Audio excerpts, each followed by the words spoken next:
Unang araw. Ano ang nakikita mo sa larawan?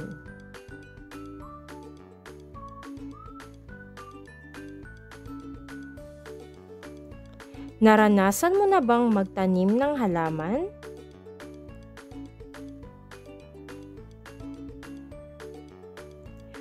Paghawa ng bokabularyo. Paglilinang. Ito ay ang paghahasa at pagpapaunlad ng kaalaman. Agrikultura. Ito ay isang agham kung saan nililinang ang pag-aalaga at pagpaparami ng mga halaman at hayop. Pagpaparami.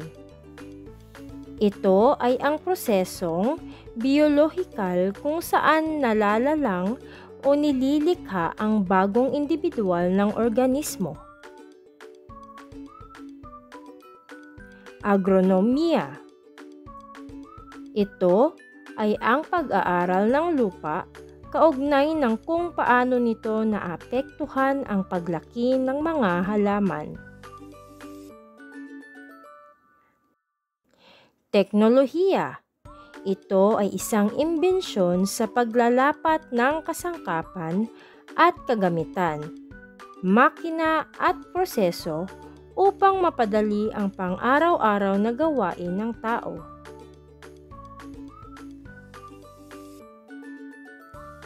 Ang agrikultura ay isang agham kung saan nililinang ang pag-aalaga at pagpaparami ng mga halaman at hayop.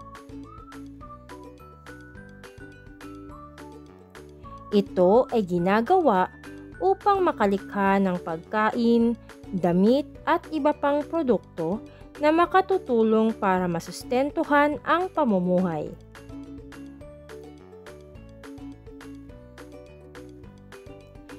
Ito ay nanggaling sa salitang Latin na agri, na ibig sabihin ay lupa. Kultura na nangangahulugan namang paglilinang. Sa makatuwid, ang agrikultura ay nangangahulugang paglilinang ng lupa.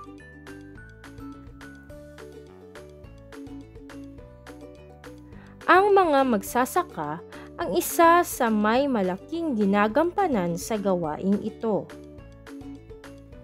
Sila ang gumagawa ng paraan upang mapataba ang lupa at sila din ang nagtatanim ng mga halaman upang makalikha ng pagkain at iba pang produkto.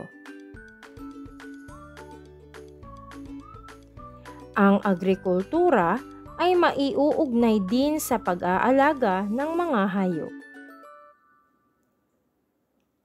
Ito ay isang mahalagang bahagi ng ekonomiya na may maraming oportunidad para sa mga negosyo. Hindi lamang pagtatanim, kung hindi maging pagbuo rin ng mga bagong teknolohiya at proseso upang mapabuti ang pagiging produktibo at kahusayan. Ang agrikultura ay isang agham, sining at proseso sa pagpuproduce ng pagkain at mga hilaw na produkto, pagtatanim at pag-aalaga ng mga hayop na tumutugon sa mga pangangailangan ng tao. Tatlong sangay ng agrikultura. Una, horticulture o paghahalaman. Ang paghahalaman ay napuproduce ang mga pangunahing pananim gaya ng mais, niyog, tubo, saging, pinya, kape, tabako at iba pa. Ang mga pananim na nabanggit ay madalas kinukonsumo hindi lamang sa loob ng bansa kundi pati na rin sa labas. Ikalawa, agronomiya o palalinangang halaman. Ang agronomiya ay pag-aaral ng lupa kaugnay ng kung paano nito naaapektuhan ang paglaki ng mga halaman. Ito ay nagsasagawa ng pagpapainam at pagpapahusay pa sa paggamit ng lupa at makakapagpatas ng dami ng pagkain at mga pananim na hibla.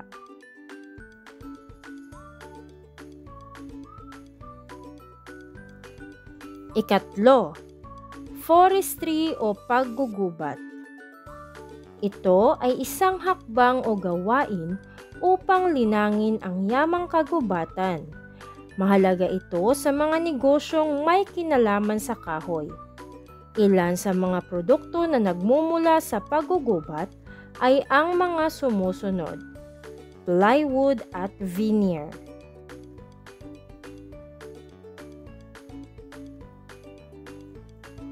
Pinatnubayang pagsasanay. Tukuyin ang inilalarawan ng pangungusap sa bawat bilang. Isulat ang letra ng iyong sagot sa sagutang papel. Unang bilang. Ang agrikultura ay isang agham kung saan nililinang ang pag-aalaga at pagpaparami ng mga A. Tao at bahay, B. Halaman at hayop, C. Guro at mag-aaral.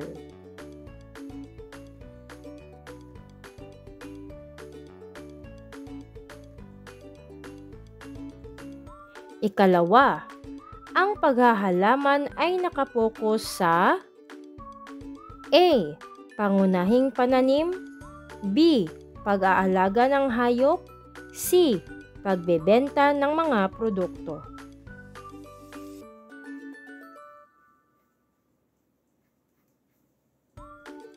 Ang agronomiya o palilinangang halaman ay nag-aaral sa A. Hayop, B. Lupa, C. Bunga.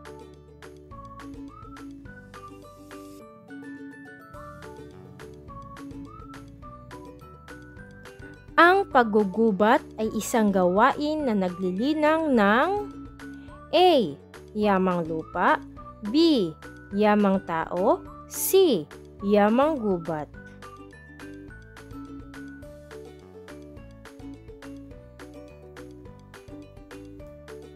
Sila ang may malaking ginagampanan sa larangan ng agrikultura. A. Magsasaka, B. Mangingisda, C. Minero.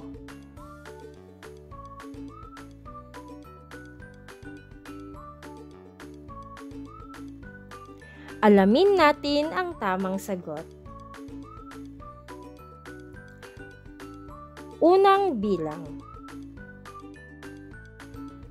B. Halaman at hayop. Ikalawang bilang. A. Pangunahing pananim. Ikatlong bilang. B. Lupa. Ikaapat na bilang. C. Yamang gubat. Ikalimang bilang. A. Magsasaka. Ikalawang araw. Tukuyin ang isinasaad sa bawat pangungusap. Ayusin ang mga letra batay sa kahulugan nito. Ito ay ang paghahasa at pagpapaunlad ng kaalaman.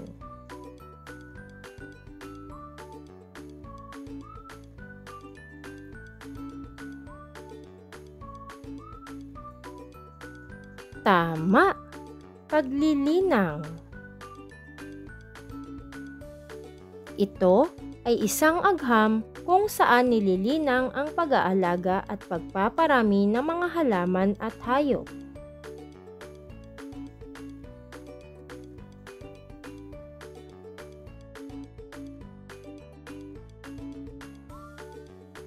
Tama, agrikultura.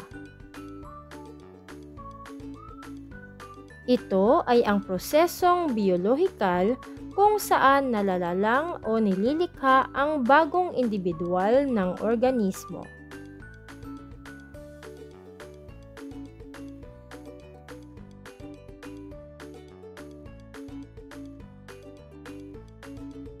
Tama, pagpaparami.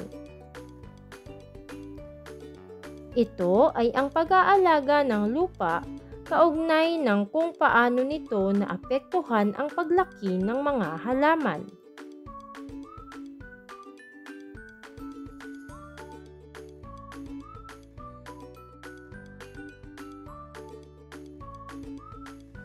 Tama ka, agronomiya. Ito ay isang imbensyon sa paglilipat ng kasangkapan, kagamitan, makina at proseso upang mapadali ang pang-araw-araw na gawain ng tao.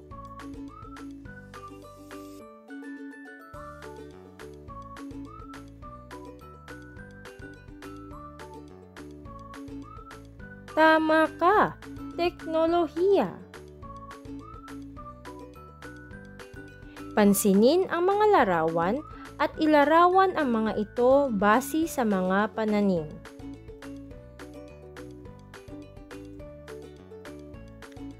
Ano ang napansin mo sa mga larawan na ipinakita?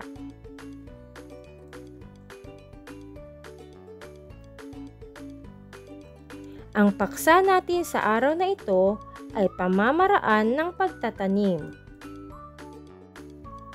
Una ay tuwirang pagtatanim. Isang paraan ng pagtatanim na ang ginagawa ay ihulog agad ang buto o binhi kung saang bahagi ng taniman ito nais patubuin.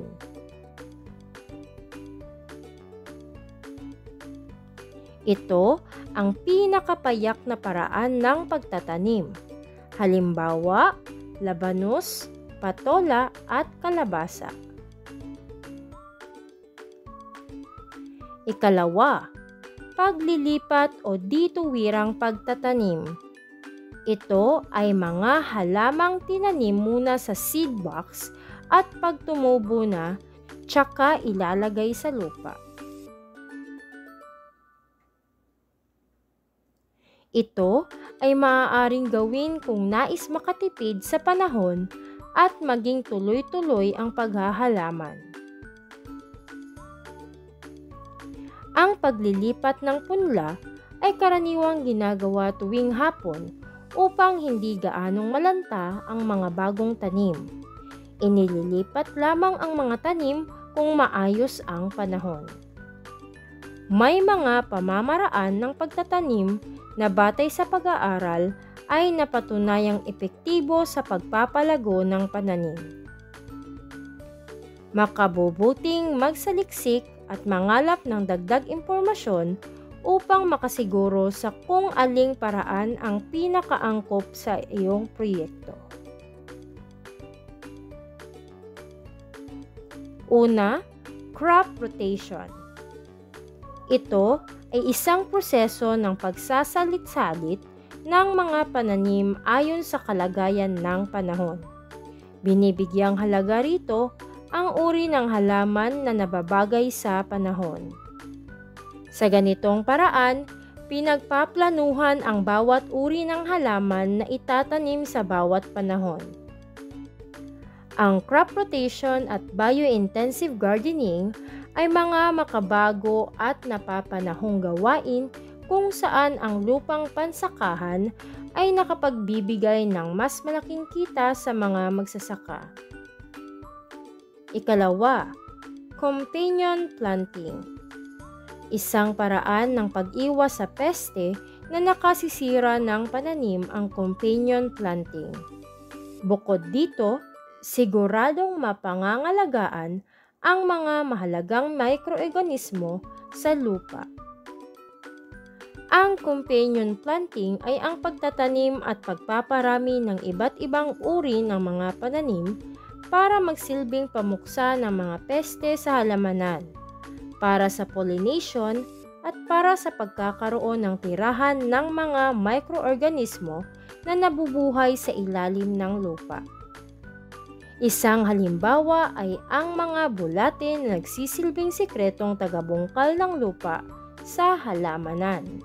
Isa rin itong paraan upang magamit ng wasto ang lupang taniman. Ang companion planting ay isang paraan ng polyculture, ang pagtatanim at pagpaparami ng iba't ibang uri ng halaman ng sabay-sabay sa parehong lupang taniman upang dito alagaan at mapakinabangan.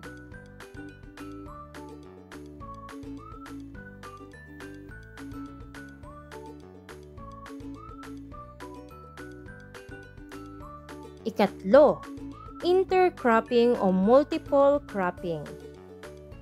Ang pagtatanim ng higit sa isang uri ng pananim sa isang lote ay tinatawag na intercropping o multiple cropping.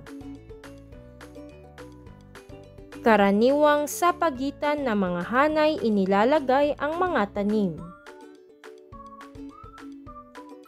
Mahalagang isaalang-alang sa ganitong paraan ng pagtatanim na hindi nagkakaagawan ang mga halaman sa sustansya, tubig, sikat ng araw at espasyo na kailangan ng bawat isa.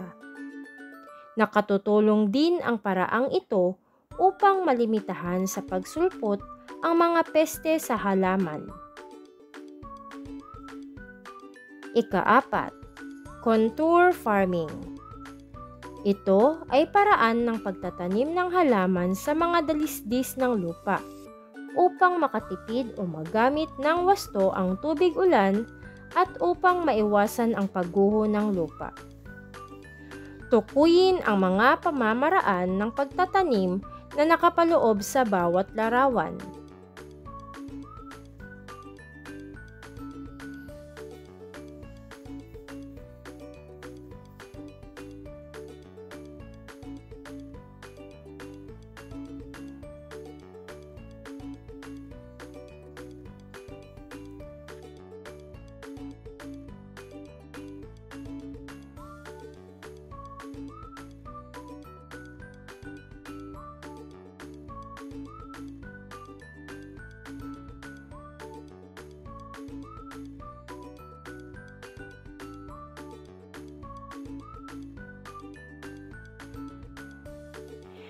Paano mo ilalarawan ang iba't ibang uri ng alternatibong pagtatanim na nasa larawan?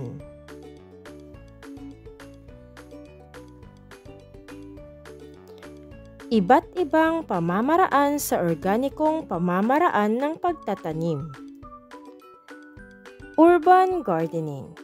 Isa sa mga pinakasikat na uri ng pagtatanim noong panahon ng pandemya ang urban gardening. Sa literal na translation nito sa Filipino, ito ay ang pagpapalaki ng mga halaman sa isang kapaligirang urban. Bukod sa typical na indoor plants, marami ang sumubok sa pagpapalaki ng mga sariling gulay at prutas, kahit man ang mga nakatira sa syudad kung saan hindi ito madalas makikita. Containerized gardening. Containerized gardening ay isang uri ng paghahalaman na gumagamit ng iba't ibang klase ng lalagyan upang magtanim katulad ng lata, paso, plastik at iba pa imbis na sa lupa. Vertical gardening. Ang vertical gardening ay ang klase ng urban gardening na akma para sa taong nais magpalaki ng halaman upang gawing palamuti sa kanilang mga dingding o bubong. Ang layunin nito ay pagpapaganda ng lugar kung saan tutubo ang mga halaman. Dish gardening. Dish gardening ay isang indoor plant na binubuo ng iba't ibang halaman na may ugat. Itinanim at inaayos ang landscape sa mababaw na paso o dish. Ito ay tinatawag din na miniature garden, isang malaking lugar na pinaliit tulad ng isla. Hydroponic farming. Ang hydroponic farming ay isang paraan ng pagpapatubo ng mga halaman na gumagamit ng mineral na solusyon sa tubig. Sa halip na itanim ang mga halaman sa isang hardin para gamitin sa lupang sakahan. Ang mga mineral na natatanggap ng mga ugat bilang mga sustansya ay mula sa isang likidong solusyon na naglalaman ng ilang mga kemikal na kinakailangan ng halaman. Ang salitang hydroponics ay nagmula sa salitang Griego na nangangahulugang tubig.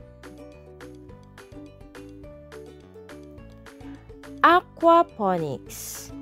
Ang aquaponics, ito ay isang paraan ng pagtatanim na pinagsasama ang mga katangian ng tradisyonal na paraan ng pagsasaka ng isda na ginamit sa aquaculture kasama ang hydroponic pagsasaka. Aeroponics. Ang salitang aeroponics ay isang sistema na naglalagay sa trabaho ng hangin upang makapagpatubo ng mga pananim. Ito ay tungkol lumalagong mga halaman kung saan ang mga ugat ay nagsuspindi sa hangin. Nakukuha ng mga halaman ang mga nutrisyon sa isang solusyon na nakabatay sa tubig na naihatid sa mga ugat ng isang pinong ulap o hamog.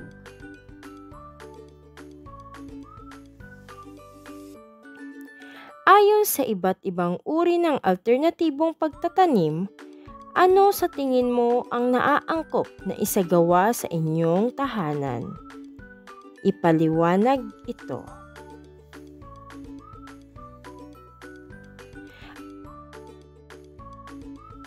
Bakit itinuturing na mahalaga ang paghahalaman?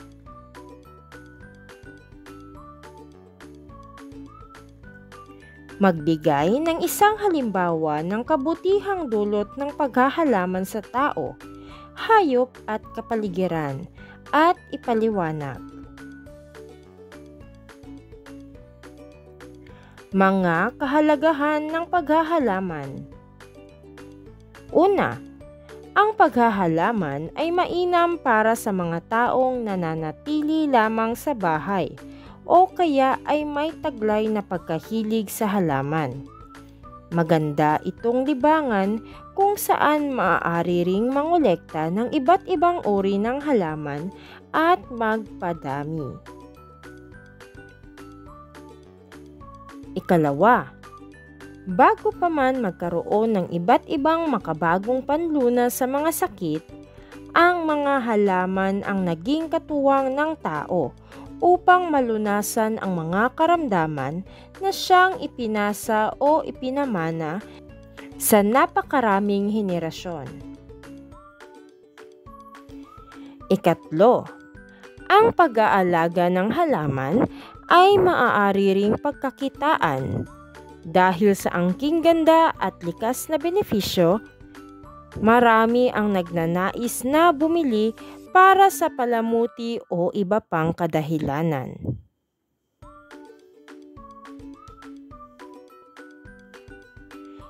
Ikaapat, ang halaman sa inilabas nitong oxygen ang nagsisilbing kapalitan ng tao sa carbon dioxide.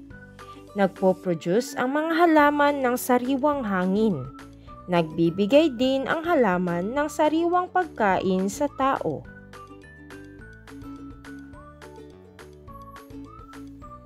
Ikalima, kumakapit ang ugat ng halaman sa lupang taniman, kaya nakakaiwas ito sa landslide o pagguho ng lupa. Ika-6, Ang mga halaman gaya ng kalachuchi, ilang-ilang at iba pa ay maaaring magsilbing lilim sa sikat ng araw. Ikapito, ang mga halaman ay nagpapaganda ng kapaligiran dahil sa makukulay nitong bulaklak at dahon. Mga panuntunang pangkaligtasan at pangkalusugan sa paghahalaman. Una, gumamit ng mga kasangkapang nasa maayos na kondisyon. Iwasan ang paggamit ng mga kinakalawang, mapupurol at may sirang kasangkapan o kagamitan. Ikalawa, maglaan ng maayos at matibay na lalagyan para sa mga kagamitan at kasangkapan, lalo na kung hindi ito ginagamit. Ikatlo, gamitin ng buong ingat ang mga kagamitan at kasangkapang may talim. Tiyaking walang tao sa iyong likuran o malapit na maaaring matamaan ng di sinasadya. Ikaapat, pagtuunan ng pansin ang ginagawa. Iwasan ang pakikipag-usap o pakikipagtalo habang gumagawa. Ikalima, magsuot ng damit pantrabaho at pamalit na bihisan pagkatapos gumawa. Pang-anim, linisin at itago sa isang ligtas na lugar ang mga kagamitan at kasangkapan. Pang-pito, maghugas ng kamay pagkatapos gumawa. Linisin din ang ilang bahagi ng katawan na narumihan habang gumagawa. Mga kagamitan at kasangkapan sa paghahalaman. Asarol, pambungkal ng lupa. Piko, pangbungkal sa matigas na lupa. Kalaykay, ginagamit sa pagpapantay ng lupa at paghihiwalay ng bato sa lupa. Tinidor, pandurog ng malalaking kimpal ng lupa. Dulos, ginagamit sa paglilipat ng punla, pagpapaluwag ng lupa at pagtatabon. Itak, pamutol sa mga sanga at puno ng malalaking halaman. Bareta, ginagamit sa paghuhukay ng malalaking bato at tuod ng kahoy. Karet, pamputol ng mataas na damo. Palakol, pamputol ng malalaking kahoy. Regadera, pandilig ng mga halaman. Timba, panghakot ng tubig na pandilig. Kartilya, lalagyan at panghakot ng lupa at kagamitan. At kahong-kahoy, lalagyan ng lupa na maaaring pagtaniman. Tandaan, ang mga salik na dapat isaalang-alang sa paghahalaman ay tamang taniman, kagamitang panghahardin, pandilig na tubig, pataba at sikat ng araw.